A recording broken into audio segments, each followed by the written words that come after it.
ها ها يلا.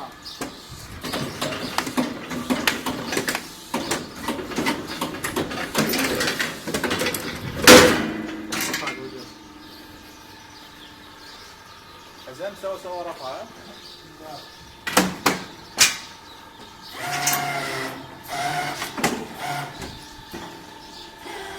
سوا حزام.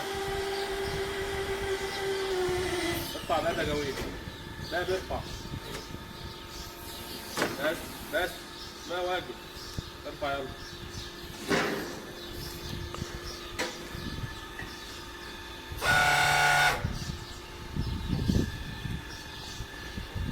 صندوق رعاية الأظلاف تقريبا شبه كامل اوتوماتيك بالكامل.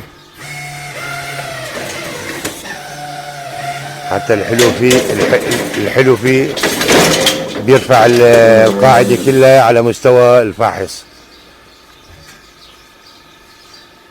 دكتور شوي نزلوا وطلعوا شوية.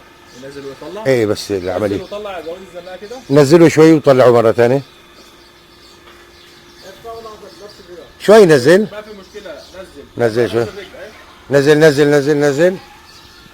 طيب ارفعوا بقى هلا. ارفع بقى. اه.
بعد عملية السنطرة بدأ عملية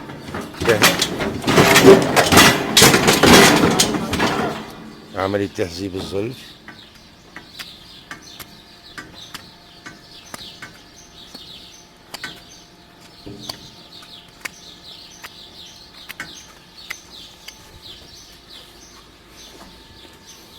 جواز؟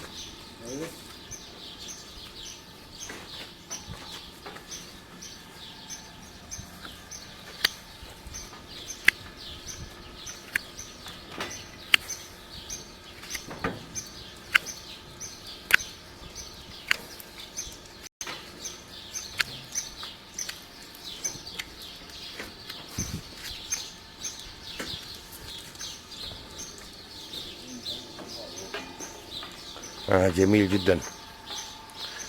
يا ابو احمد زعيم المزرعه.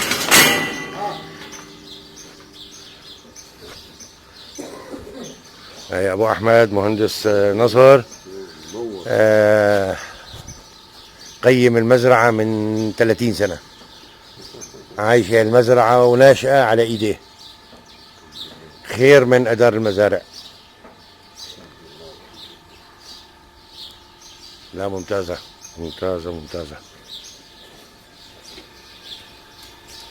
إلى مدخل بتركب.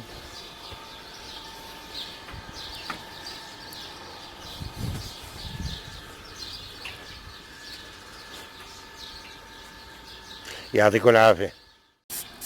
هي طبعا مكان القرح هون. بعد تنظيف تهذيبها بنحط عليها مطهر، وبعدها بنحط عليها بندج.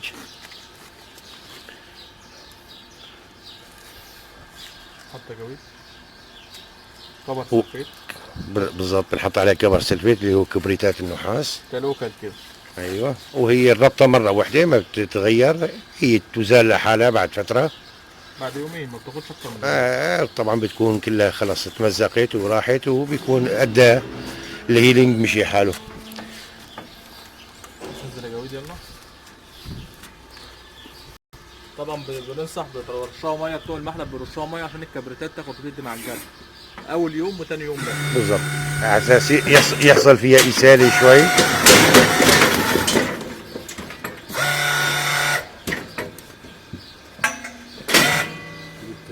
ممتاز.